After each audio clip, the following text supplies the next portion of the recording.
Okay, hello student. ये chapter का नाम है government budget and the economy. ठीक है, तो ये एनसीईआरटी है। तो we introduce the government in chapter 1 as denoting the state. ठीक है, जब इन्होंने अपने ये एनसीईआरटी का चैप्टर स्टार्ट किया था तो इन्होंने स्टेट से डिनोट किया था गवर्नमेंट को। We stated that apart from the private sector there is the government sector which plays a very important role, an economy in which there is both private and government sector, उसे mixed economy कह देते हैं। Economy system के तीन type होते हैं, एक mixed economy होता है, कैपिटलिस्ट होता है और एक सोशलिस्ट होता है। मिक्स्ड इकोनॉमी में प्राइवेट और गवर्नमेंट दोनों होता है। सोशलिस्ट में क्या होता है, बस गवर्नमेंट गवर्नमेंट होता है। एंड कैपिटलिस्ट में क्या होता है, बस प्राइवेट प्राइवेट होता है। There are many ways in which the government influences economic life. In this chapter, we will limit ourselves to the function which are carried on through by the government budget. ठीक है, इस chapter में हम government budget के बारे में पढ़ने वाले हैं। गवर्नमेंट बजट के फंक्शंस, वो क्या सोचकर बजट बनाता है, कहां वो अपने पैसों को एलोकेट करता है। तो this chapter proceeds as follow. In section 5.1 we present the component of government budget to bring out the source of government revenue and avenues of the government spending. ठीक है, revenue and avenues of the government spending section 5.1 में। In section 5.2 we discuss the topic of balanced, surplus or deficit budget to account for the difference between expenditure and revenue collection.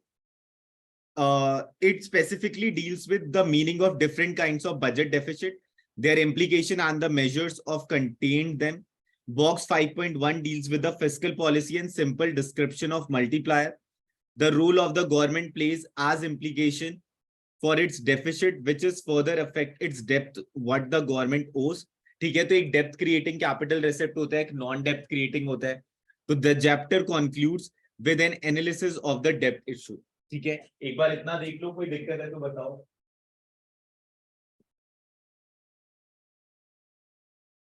Sir ये तो overview दे रखा है ना एक तरीके से। Overview दे रखा है। चलो अब नेक्स्ट पे आते हैं। Government budget meaning and its component. There is a constitutional requirement in India, article 112 लिख लेना जरा। There is a constitutional requirement in India, article 112, to present before the parliament a statement of estimated receipt and expenditure of the government in respect of every financial year which run from 1st April to 31st March. This annual financial statement constitute the main budget document of the government. ठीक है, तो article कौन सा, article 112, article 112, article 112। ठीक है, although the budget document relates to the receipt and expenditure of the government for a particular financial year, the impact of it will be there in subsequent year. मतलब अगर मान लो इस Feb में budget आया है तो 1 अप्रैल से स्टार्ट होगा। ठीक है, there is a need therefore to have two account, those that relate to the current financial year only and are included in the revenue account and also called as revenue budget. ठीक है, तो जो इस साल की बात कर रहा होता है वो रेवेन्यू बजट से रिलेटेड होता है। जो इस मतलब ये जो कमिंग फाइनेंशियल ईयर आ रहा है उसकी बात कर रहा होगा तो रेवेन्यू बजट होगा। And those that concern with the asset and liability of the government into the capital account is called capital budget. तो जब भी बैलेंस शीट से रिलेटेड कोई बात होगी तो कैपिटल नेचर का हो जाएगा, और जब भी पीएनएल और ट्रेडिंग अकाउंट टाइप वालों चीजों की बात होगी, एक एग्जांपल दिया है, तो रेवेन्यू नेचर का हो जाएगा। या फिर जो साल भर के अंदर अंदर की बात होगी वो रेवेन्यू नेचर का होगा, और जो साल के बियॉन्ड की बात होगी वो कैपिटल नेचर का होगा। सर हाँ हाँ सर, रेवेन्यू बजट सर ऐसे भी तो कह सकते हैं ना सर, जो बजट एसेट और लायबिलिटी स्टेटस को अफेक्ट नहीं करता। हाँ हाँ, ये भी कह सकते हो, ये भी कह सकते हो। ठीक है, वो तो अभी आएगा उसका definition. In order to understand the account it is important first understand the objective of the government budget. तो अभी उसके अंदर हमें वो डालेंगे, लेकिन उससे पहले वो हमें ऑब्जेक्टिव बताने वाले हैं। ऑब्जेक्टिव बहुत ज्यादा ही क्रूशियल है, बहुत ज्यादा इंपॉर्टेंट है। ठीक है, ध्यान से समझना। Objective of government budget. The government plays a very important role in increasing the welfare of the people. In order to do, the government intervenes in the economy in following way. सबसे पहला है allocation function of the government budget. Allocation function of the government budget. Allocation function of the government budget. जितने भी terms बाहर लिखे हैं वो सब भूल जाओ, रीएलोकेशन ऑफ रिसोर्सेज, ये सारी चीजें। Allocation function of the government budget, अब ध्यान से सुनना. Government provides certain goods and services which cannot be provided by the market mechanism, that is by exchange between individual consumer and the producer. Example of such goods are national defense, roads, government administration, etc., which are offered to public goods. ठीक है, मतलब जो government ही provide करती है और for the welfare of the economy, लोगों के लिए. ठीक है, to understand why public goods needs to be provided by the government, we must understand the difference between private goods such as clothes, car, food item, etc. मतलब अगर मान लो मेरा cloth है तो मेरे लिए है ना, अगर मेरा टीवी है तो मेरे लिए है, मेरा लैपटॉप है तो मेरे लिए है. ठीक है, लेकिन पब्लिक गुड्स तो सबके लिए, चाहे वो गरीब हो चाहे वो अमीर हो. ठीक है, there are two major differences. One, the benefit of public goods are available to all and are not only restricted to one particular consumer. अगर मान लो तुम एक अपार्टमेंट में रह रहे हो जिसमें पार्क की फैसिलिटी है, जिम की फैसिलिटी है, वो तो तुम्हें मिलेगी क्योंकि वो प्राइवेटली ओन्ड है. लेकिन अगर मान लो गवर्नमेंट ने बनाया तो वो तो कोई भी आ सकता है उस पार्क में. For example, if a person eats chocolate और wears a shirt, these will not be available to others. It is said that person's consumption stand in rival relationship to a consumption of others. However, if we consider a public park or measures to reduce air pollution, the benefit will be available to all. One person's consumption of good does not reduce the amount of available for consumption of other, and so several people enjoy the benefit. That is the consumption of many people is rivalrous. तो ये rivalrous समझ आ गया? Sir 1 minute रुकिएगा sir, बस 2 minute.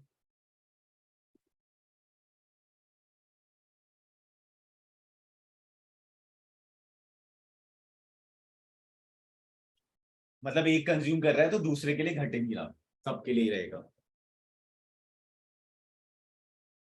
चलो ये पहला difference समझ आ गया ना. दूसरा, in case private goods, anyone who does not pay for the goods can be excluded from enjoying its benefit. अगर मान लो तुम डीएलएफ में गए हो और तुम गेम जोन में गए हो और अगर तुमने पैसे नहीं दिए तो तुम नहीं खेल सकते. ठीक है, वहीं जिसने पैसे दिए वो खेल सकता है. तो जिसने उसका पे किया है उसी को बेनिफिट मिलेगा, जिसने नहीं पे किया उसे नहीं मिलेगा. If you do not buy a ticket you will not be allowed to watch a movie at a local cinema hall. However, in case of public good, there is no feasible way to excluding anyone from enjoying the benefit of good. अगर India gate गया है कोई तो कोई भी देख सकता है इंडिया गेट. ठीक है, कोई फीस वीस तो है नहीं. फिर रेड फोर्ट ले लो. ठीक है, तो that is why public goods are called non excludable. ठीक है, पब्लिक गुड्स जो है वो नॉन एक्सक्लूडेबल होते हैं. ठीक है, वहीं प्राइवेट गुड्स जो होते हैं वो एक्सक्लूडेबल होते हैं. Even if some users do not pay it is difficult and sometimes impossible to collect fees for the public good, these non-paying users are known as free riders. ठीक है, मान लो कोई ऐसे ही चला गया, किसी ने रोड टैक्स नहीं भरा लेकिन फिर भी वो हाईवे यूज कर रहा है, ये सारी चीजें कर रहा है. ठीक है, तो फ्री राइडर्स कहलाएगा. जिसने उस चीज के लिए पे नहीं किया लेकिन फिर भी वो उस चीज को कंज्यूम कर रहा है. कंज्यूमर विल नॉट वॉलेंटली पे for what they can get for free and for which there is no exclusive title to the property being enjoyed. The link between the producer and the consumer which occurs through the payment process is broken and the government must step in to provide for such goods. There is, however, a difference between public provision and public production. Public provision means that they are financed through the budget and can be used without any direct payment. Public goods may be produced by government or the private sector. When goods are produced directly by the government, it is called public production. एक बार और देख लेते हैं. There is, however, a difference between public provision and public production. Public provision का मतलब है जो finance हुआ है बजट से. ठीक है, public provision means that they are financed through the budget and can be used without any direct payment. ठीक है, मतलब उसके लिए कुछ पे वे करने की जरूरत नहीं है. Public goods may be produced by the government or the private sector. When goods are produced directly by the government, it is called public production. एक बार देख लो जरा ये अच्छे से. मतलब जैसे ये डीएनडी वाली रोड है वो जेपी ने बना रखी है लेकिन है तो गवर्नमेंट की. ठीक है,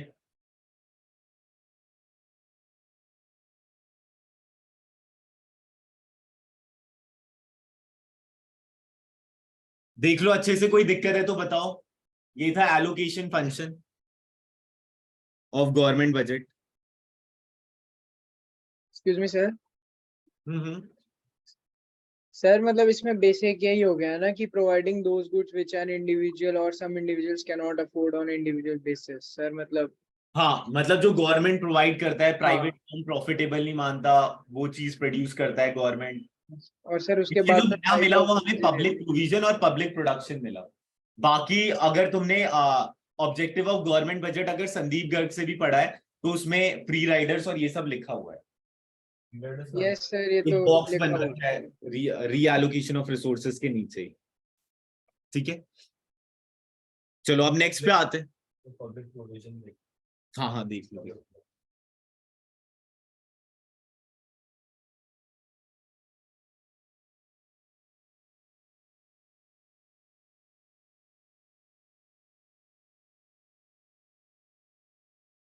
तो इसे एक बार और डिटेल में देख लेते हैं फिर।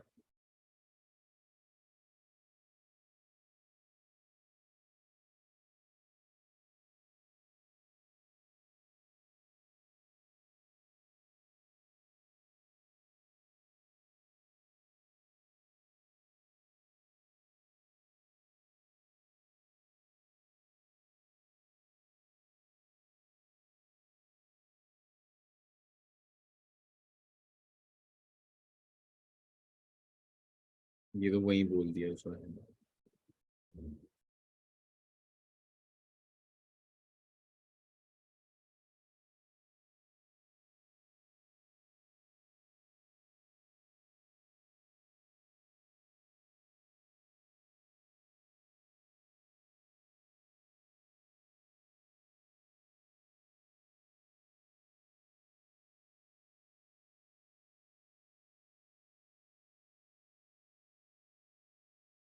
समझ गए। चलो अब नेक्स्ट पे आते हैं। Redistribution functions of the government budget. Redistribution function of government budget. From chapter 2, we know that total national income of the country goes either to the private sector, that is firm, and the household known as the private income, और the government known as public income. ठीक है, तो इन सबके non income देख लेना। Firm को जो मिलता है वो प्राइवेट, जो हाउस होल्ड को मिलता है वो प्राइवेट इनकम, जो फर्म को मिलता है वो प्राइवेट सेक्टर वाला। ठीक है, तो from the chapter 2 we know that the total national income of the country goes either to the private sector, that is firm, and the household known as private income, and or the government known as public income. Out of private income, what finally reaches the household is known as personal income, and the amount that can be spent is the personal disposable income. अगर मान लो मेरी 20,000 salary है, तो मेरी 20,000 जो है disposable income है, जितना मैं खर्चे करने की कैपेसिटी है मेरी।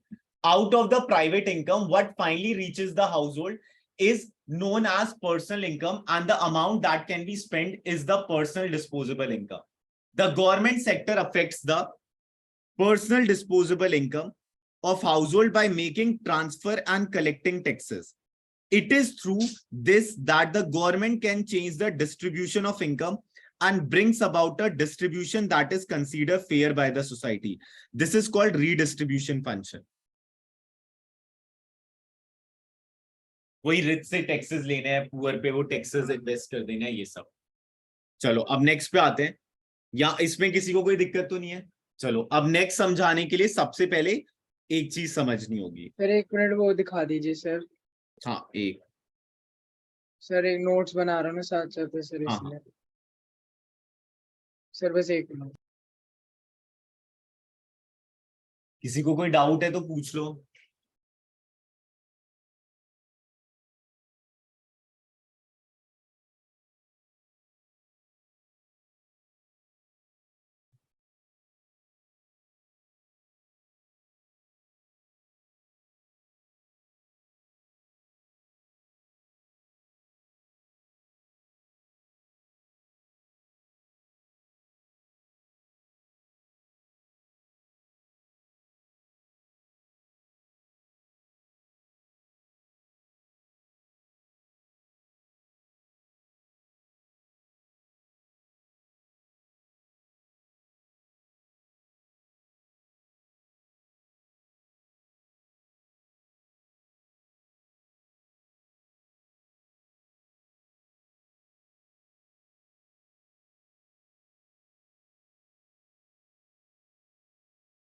डन?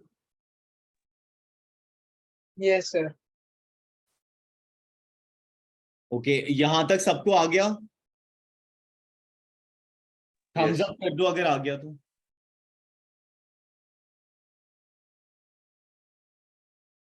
ओके ओके,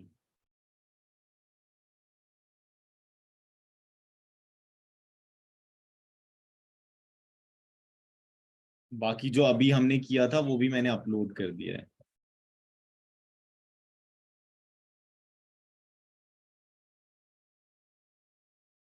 चलो अब नेक्स्ट पे आते हैं। हाँ, स्टेबलाइजेशन फंक्शन के लिए सबसे पहले ये देखते हैं।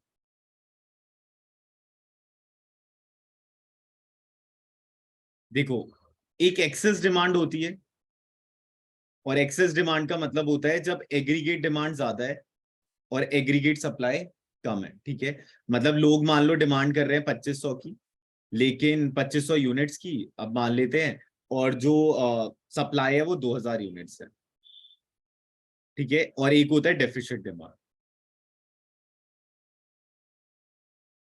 इसमें एग्रीगेट डिमांड कम होता है और एग्रीगेट सप्लाई ज्यादा होता है। मान लो 3000 यूनिट्स प्रोड्यूस है, लेकिन जो डिमांड आ रही है वो 2000 यूनिट्स की आ रही है। इस सिनारियो में क्या इंडिकेट कर रहा है कि पब्लिक के पास पैसा है,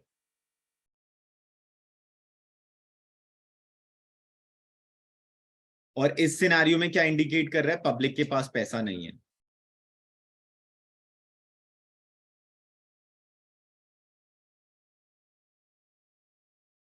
पब्लिक का मतलब है हाउस होल्ड और फर्म। ठीक है, क्योंकि जो डिमांड करते हैं वो हाउस होल्ड और फर्म करते हैं। ठीक है, तो अब इस सिनारियो में होता क्या है, गवर्नमेंट घुस जाता है। ठीक है, और गवर्नमेंट ना सिनारियो को ठीक करना चाहता है। गवर्नमेंट अफेक्टिव डिमांड वाला सिनारियो बिल्डअप करना चाहता है, मतलब aggregate demand equal to aggregate supply हो जाए। ठीक है, ये सिनारियो बिल्डअप करने के लिए गवर्नमेंट को एक पावर मिली है। उस पावर को हम कहते हैं फिस्कल पॉलिसी। फिस्कल पॉलिसी में गवर्नमेंट के पास दो पावर होती है। ठीक है, एक होती है उसकी एक्सपेंडिचर की पावर, जिसे हम स्पेंडिंग भी कह देते हैं, और एक जो उसकी दूसरी पावर होती है वो टैक्स की पावर होती है। ठीक है, जिसे हम टैक्सेस कह देते हैं। ठीक है, अब देखो, इस सिनारियो में एक्सेस डिमांड है, मतलब लोगों के पास ऑलरेडी पैसा पड़ा है, तो गवर्नमेंट क्या करेगा, अपनी स्पेंडिंग को कम कर देगा। ठीक है, गवर्नमेंट अपनी स्पेंडिंग को कम कर देगा। ठीक है, स्पेंडिंग कम करने से क्या होगा, वैसे रियलिटी बेसिस में देखा जाए तो एग्रीगेट डिमांड के चार कंपोनेंट होते हैं, house hold, firm, government and foreign sector. ठीक है, तो गवर्नमेंट अगर अपनी स्पेंडिंग को कम कर देगा तो एग्रीगेट डिमांड जो है पुल डाउन हो जाएगा। ठीक है, और अगर डेफिसिट डिमांड है, मतलब लोगों के पास पैसा नहीं है, तो गवर्नमेंट अपनी स्पेंडिंग को बढ़ाकर लोगों तक पैसा पहुंचाने की कोशिश करेगा। जैसे रोड्स बनवा दिया, एम्प्लॉयमेंट प्रोवाइड कर दिया, जिससे कि लोगों के घर पैसा जाए। ठीक है, तो जब डेफिसिट डिमांड होता है तो गवर्नमेंट अपनी स्पेंडिंग को बढ़ा देता है, डेफिसिट डिमांड। और जब एक्सेस डिमांड होता है तो गवर्नमेंट अपनी स्पेंडिंग को घटा देता है। ठीक है, वैसी अगर मैं एक्सेस डिमांड है तो गवर्नमेंट क्या चाहेगा कि लोग डिमांड ना करें, तो गवर्नमेंट क्या करेगा, अपनी टैक्सेस को बढ़ा देगा। ठीक है, टैक्सेस बढ़ाने से क्या होगा, जो डिमांड है वो पुल डाउन हो जाएगा। ठीक है, तो एक्सेस डिमांड में टैक्सेस बढ़ा देता है, और डेफिसिट डिमांड में लोग गुड्स एंड सर्विसेज की डिमांड करे तो उसे अफोर्डेबल बनाने के लिए टैक्सेस घटा देता है।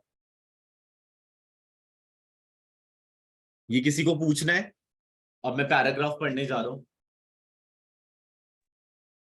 आ गया ना, इसका नाम है फिस्कल पॉलिसी। और जो उनके पास पावर होती है आरबीआई के पास, उसे मॉनेटरी पॉलिसी कहते हैं, repo rate, bank rate, reverse repo. चलो अब स्टेबलाइजेशन पे आते हैं, क्योंकि गवर्नमेंट की बात हो रही है। तो द गवर्नमेंट में need to correct fluctuation in income and employment. ठीक है, the overall level of employment and the prices in the economy depends upon the aggregate demand which depend upon the spending decision of millions of private economic agent apart from the government। ठीक है, economic agent की यहाँ पर वो बात कर रहा है, हाउस होल्ड एंड फर्म की। ठीक है, और यहाँ पर इनकम एंड एम्प्लॉयमेंट की बात क्यों की है, क्योंकि जितना एम्प्लॉयमेंट होगा उतना ही डिस्पोजेबल इनकम होगा और उतना ही नेशनल इनकम क्रिएट होगा। These decisions in turn depend on many factors such as income and credit availability. In any period, the level demand the level of demand may not be sufficient for full utilization of labor and other resources of the economy. Since wages and prices do not fall below a level, employment cannot be brought back to the earlier level automatically. So the government need to intervene to raise the aggregate demand. On the other hand, there may be times when demand exceeds the available output under condition of high employment and thus may give rise of inflation. Okay? In such situation, restrictive condition may be needed to reduce demand. So the intervention of the government, whether to expand demand or reduce it, constitute stabilization function. ठीक है, तो ये last में इन्होंने थोड़ा अच्छा सा define कर दिया है कि स्टेबलाइजेशन फंक्शन का मतलब क्या है. ठीक है, देख लेना. द सर एक intervention of the government whether to, हाँ बोलो बोलो. सर एक लाइन में डाउट है. जो फर्स्ट पैरा है उसमें since wages and prices do not fall below a level government needs to intervene to raise aggregate demand. जो फिर से बोलो, और कहाँ कहाँ थर्ड लाइन. हाँ सर, सिंस वेजेस. हाँ ये वाला ना. Yes sir. Since wages and prices do not fall below a level, employment cannot be brought. मतलब कि कभी कभी ऐसा हो जाता होगा ना कि लोगों के पास पैसा ऑलरेडी हो गया है क्योंकि एम्प्लॉयमेंट बढ़ती जा रही है. यही वाला पॉइंट है ना ये. In any period, the level of demand may not be sufficient for full utilization of labor and other resources. Since wages and prices do not fall below a level, employment cannot be brought back to the earlier level out of the government needs to intervene the aggregate to raise the aggregate. ये वही वाला है, deficit demand वाला ही case है. ठीक है.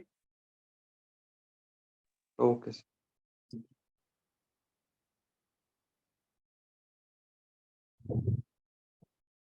और किसी को कोई दिक्कत है? मतलब इस वाले को ना डेफिसिट डिमांड वाला लेना.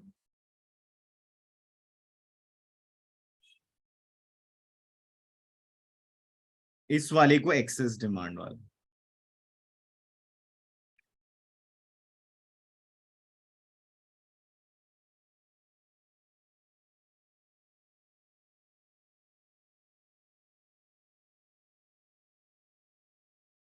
Excuse me sir.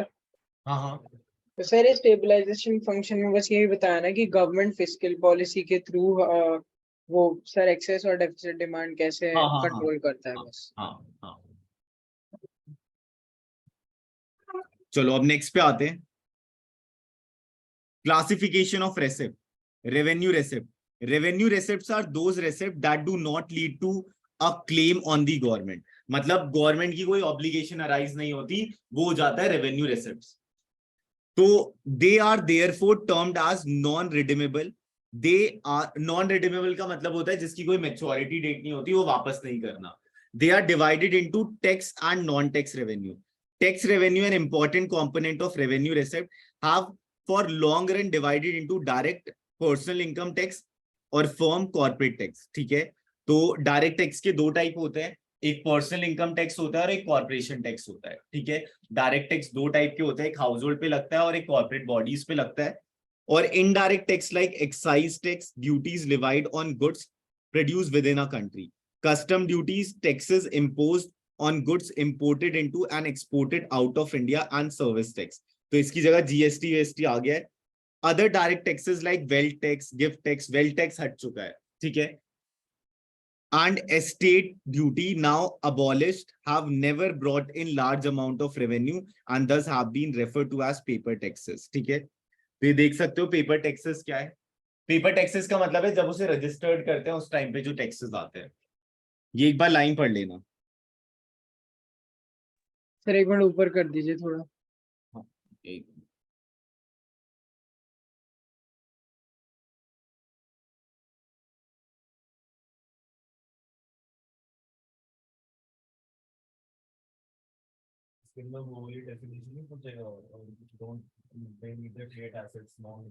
हाँ मतलब वही चीज लिखी है उन्होंने लेकिन अलग से.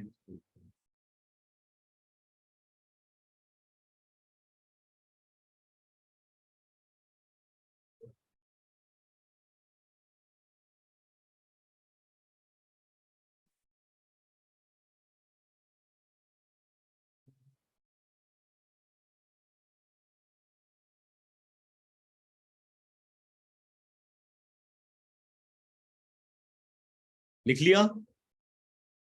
Yes, sir. ओके, अब ये देख लो जरा. The Indian tax system witnessed a dramatic change with the introduction of GST, goods and service tax, which encompasses both goods and services, and was to implemented by the center 28 states and 7 union territories from 1st July 2017. ये लिख लेना कहीं पर. 28 states and 7 union territories on 1st July 2017.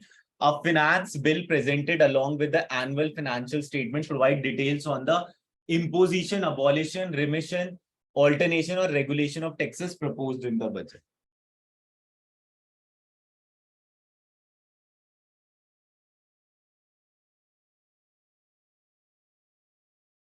देख लो.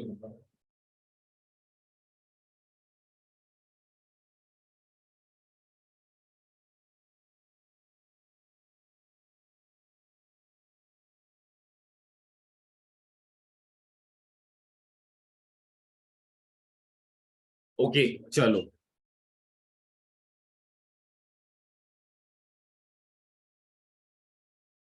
So the redistribution objective is sought to be achieved through progressive income taxation. Progressive का मतलब होता है जैसे जैसे इनकम बढ़ रही होती है वैसे वैसे टैक्स भी बढ़ रहा होता है. In which higher the income, higher is the tax rate.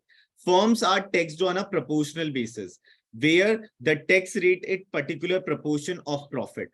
With respect to excise taxes, necessities of life are exempted और टैक्स एट लोअर रेट. मतलब अगर मान लो कोई चीज नेसेसिटी ऑफ लाइफ है तो गवर्नमेंट उस पे टैक्सेस नहीं लेता. कम लग्जरी गुड्स पे गवर्नमेंट हैवी टैक्सेस लेता है.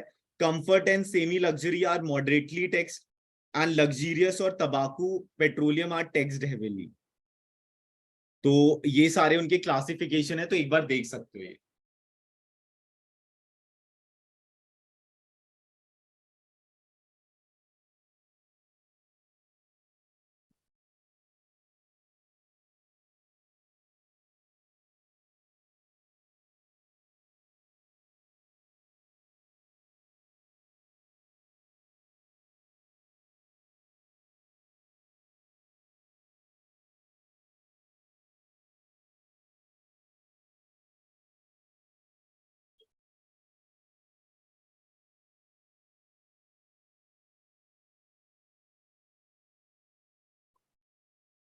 डन. ये देख लेना, Yes, sir. ये क्वेश्चन बिल्डअप हो सकता है. ठीक है.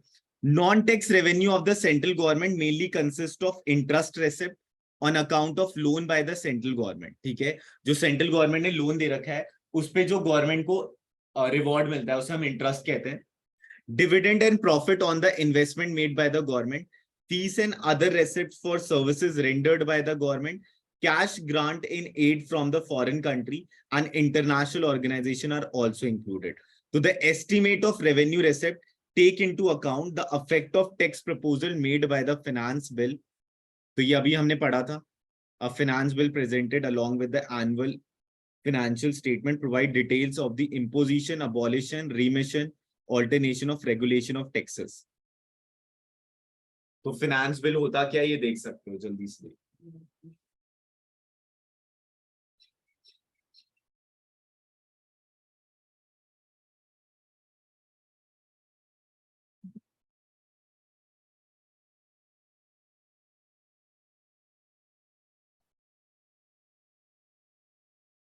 डन. देख लिया सबने यहां तक? किसी को कोई डाउट? फिर कैपिटल रिसिप्ट्स पे आए.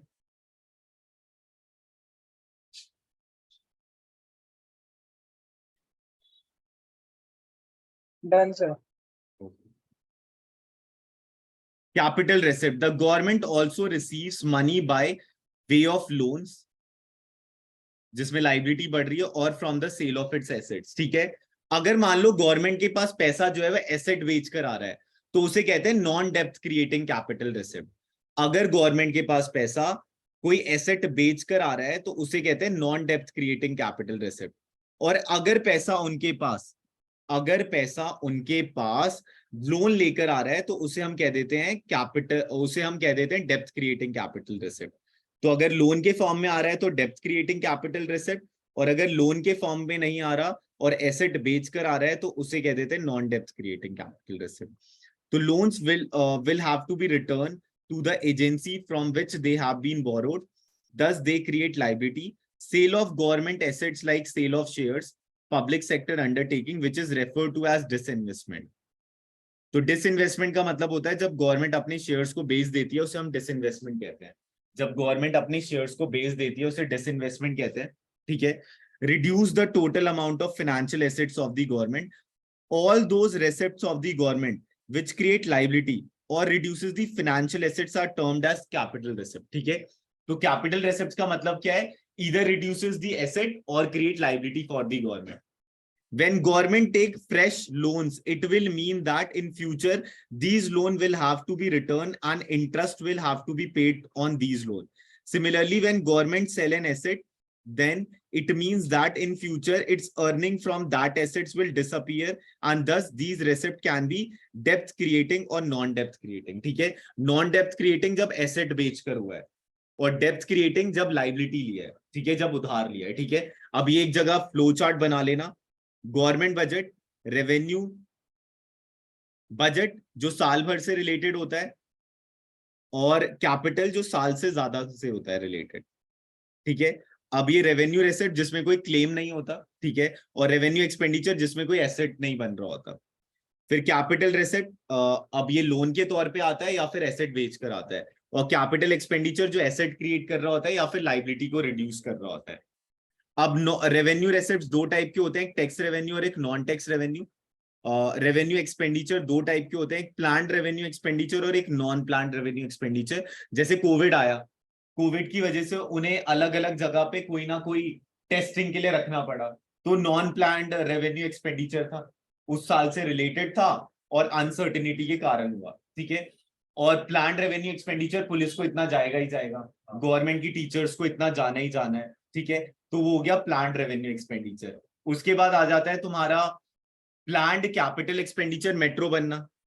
ठीक है. नॉन प्लान्ड कैपिटल एक्सपेंडिचर जैसे कि कुछ हुआ जिसकी वजह से इंफ्रास्ट्रक्चर बिल्डअप हो रहा है, या जो अभी कोविड के टाइम पे हाइड्रोजन वाइड्रोजन का कुछ हुआ था, वो ऑक्सीजन वाला जो हिसाब, जो प्लांट लगवाए थे. बाकी देखते हैं आगे क्या लिखा है. यहां तक किसी को कोई दिक्कत? ये देख लेना अच्छे से.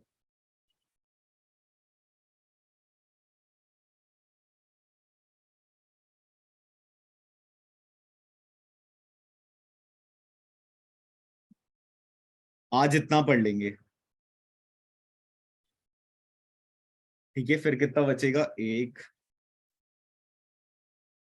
2 3 4.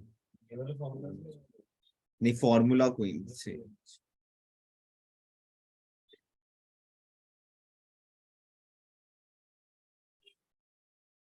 सर ये सब करना होगा, फॉर्मूलाज वगैरह?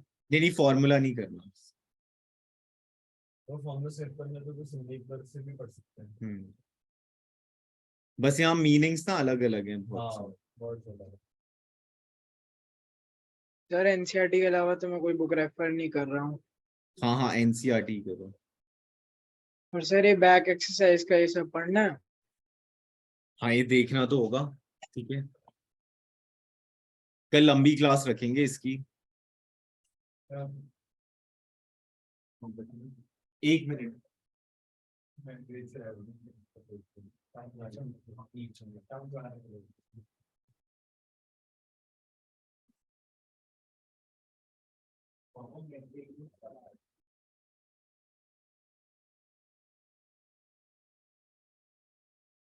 आ रहे हैं.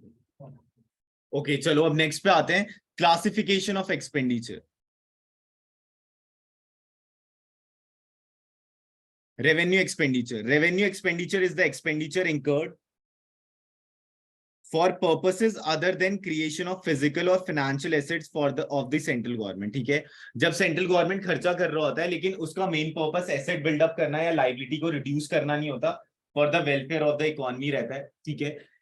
It is relate to those expenses incurred for normal functioning of the government departments and various services, interest payment on the debt incurred by the government, and grants given to state government and other parties, even though some of the grant may be meant for creation of assets. तो budget some of the budget document classified total expenditure into planned and non-planned expenditure. A case against this kind of classification has been put forth on the ground that it has led to increasing tendency to start a new scheme or project or neglecting a maintenance of existing capacity and service level. It has led to a misperception that non-planned expenditure is inherently wasteful and adversely affecting the resource allocation of social sectors like education, health, whereas salary comprises an important element. So a case against this kind of classification has been put forth on the ground that it has led to increasing tendency to start a new scheme or project, neglecting the maintenance of existing capacity and service level. मतलब अगर कोई नई चीज आ रही है तो पुराने वाले को भूल जाएंगे और पुराने वाले में फंडिंग कम आएगी, इसलिए अगर क्लासिफिकेशन दिखा रहे हैं तो उस जनों को पता रहेगा कि ये पैसा इतना गया है यहाँ पर और ये पैसा इतना गया है, मतलब नॉन प्लान्ड में इतना गया और प्लान्ड में इतना गया है। मान लो गवर्नमेंट ने कोई योजना निकाल दी और उस योजना की वजह से अब हर साल इतना पैसा उधर जा रहा है, तो पिछले वाले ना सफर कर रहे हो, ठीक है, और जिससे उन्हें भी पता रहे कि कहाँ कौन सी चीज एलोकेट हो रही है, ठीक है। तो this is shown item 6 on the table 5.1 within a revenue expenditure. A distinction is made between planned and non-planned. According to this classification, planned revenue expenditure relates to central plan of the 5-year plan. ये लिख लेना जरा. According to this classification, planned revenue expenditure relates to central plan of the 5-year plans. Planned revenue expenditure relates to the central plan of the 5-year plan and central assistance for state and union territory plans. And non-planned expenditure, the more important component of revenue expenditure, covers vast range of general, economic and social services.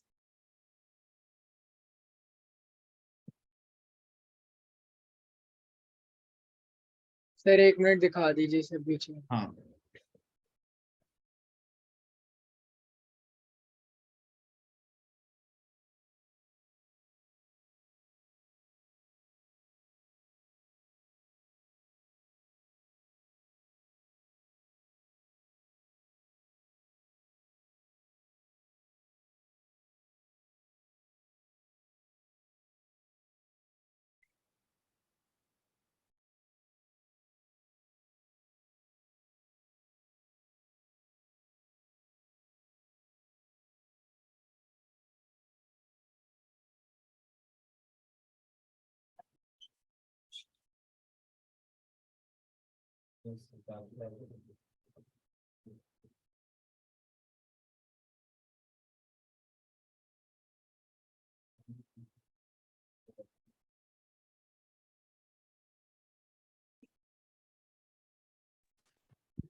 Yes sir हो गया।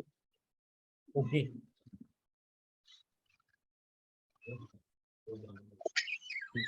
बस ये पढ़ लो जरा capital expenditure से ऊपर। Non-planned expenditure are interest payment, defense services, subsidies, salaries, pension. ठीक है, ये लिख लेना जो non-planned expenditure होता है।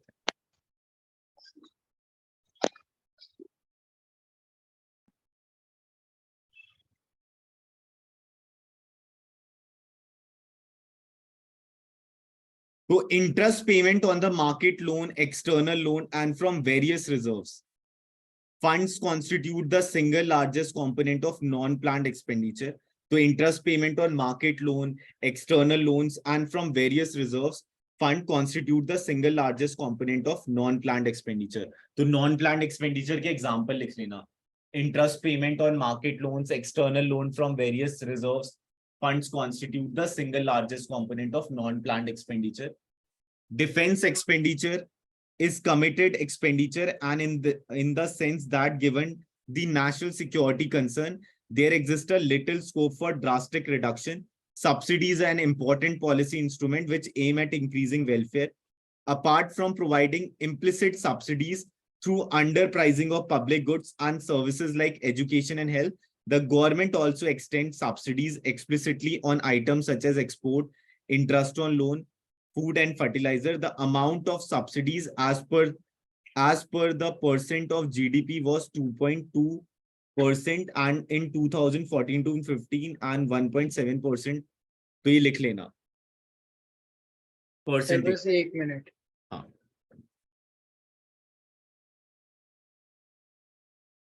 सर आज इतना ही कर लेते हैं, ये पैरा कल कर लेंगे। नहीं फिर अलग ही फिर ये 5.2 तक हो जाएगा ना, तो ये पढ़ लोगे एक पैराग्राफ। हाँ। ठीक है। सर परसेंटेजेस पूछ सकते हैं वो हमें कि हाँ इस साल में परसेंटेजेस कितनी थी? इसके पूछ सकते हैं, तो लिख लेना एक जगह। ठीक है sir.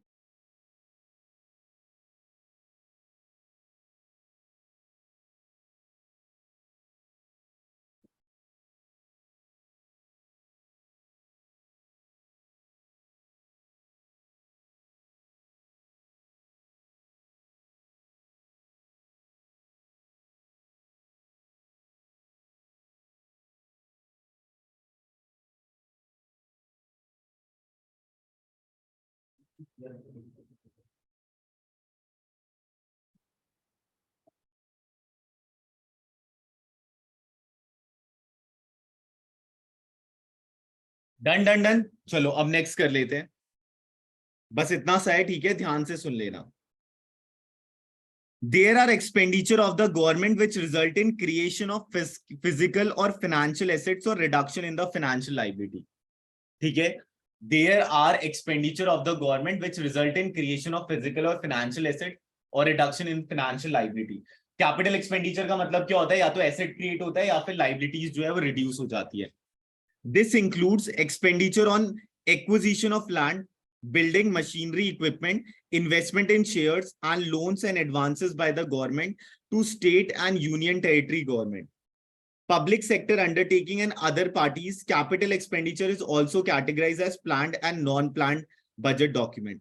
Planned capital expenditure, like its revenue counterparts, relate to central plan and central assistance for state and union territory plan.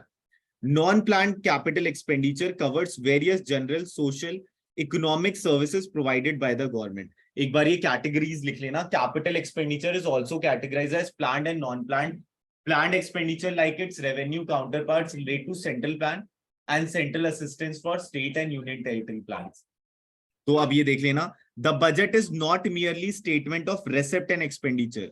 Since independence, with the launching of 5-year plans, हाँ ठीक है, it has also become a significant national policy statement. The budget, it has been argued, reflects and shape and is turned and shaped by the country's economic life.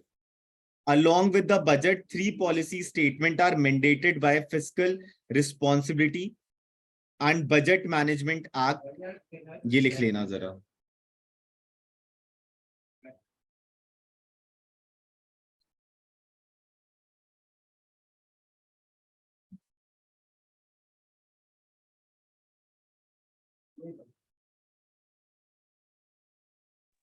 Sir capital expenditure के types बता दो एक बार। हाँ, तो capital expenditure की जो types है वो तो 2 ही हैं, एक प्लान्ड कैपिटल एक्सपेंडिचर और एक नॉन प्लान्ड। और ये लिख लेना,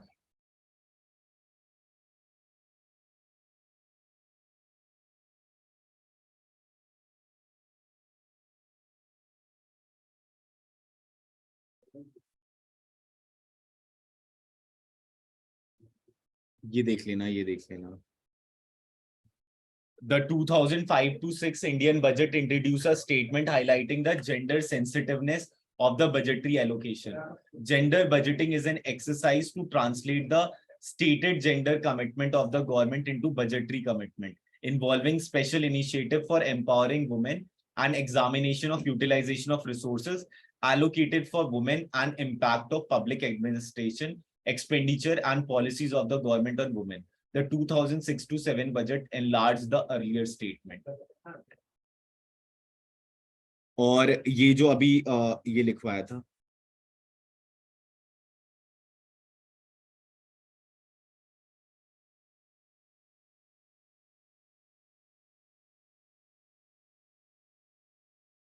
the budget, it has been argued, reflects, shapes and is turned shape the country's economic lives.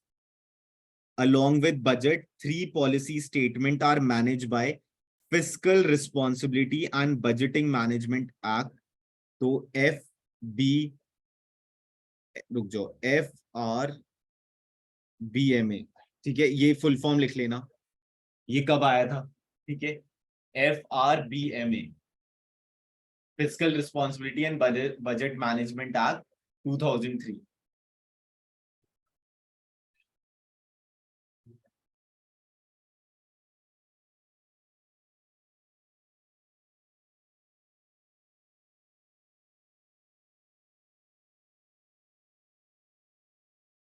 So the medium-term fiscal policy statement sets 3-year rolling target for specific fiscal indicator and examine revenue expenditure can be financed through revenue receipt on sustainable basis and the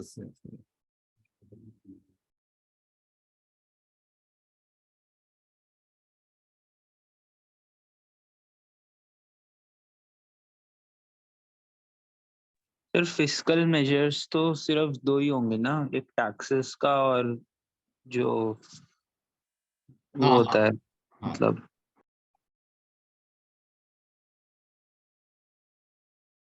देखो इसको ना overall ये देखना, इसमें बस ये वाला एक नई चीज देख लेना, बाकी और कुछ वैसा मत देखना कि कुछ ज्यादा ही कह रहा है ये, ठीक है, और कुछ इंपॉर्टेंट नहीं है, ये देख लेना एक नया सा, और बाकी GDP वाला तो देख ही लिया है तुम लोगों ने, और कुछ उतना क्वेश्चनेबल नहीं बनेगा तुम्हारे क्लास के डोमेन में। नीचे वाले में बस ये बता रखा है कि इवैल्यूएट करने के लिए भी इन्होंने कोई ना कोई जना बिठा रखा है। सर 3 स्टेटमेंट बता रखी हैं बस, वो FRBMA के हिसाब से।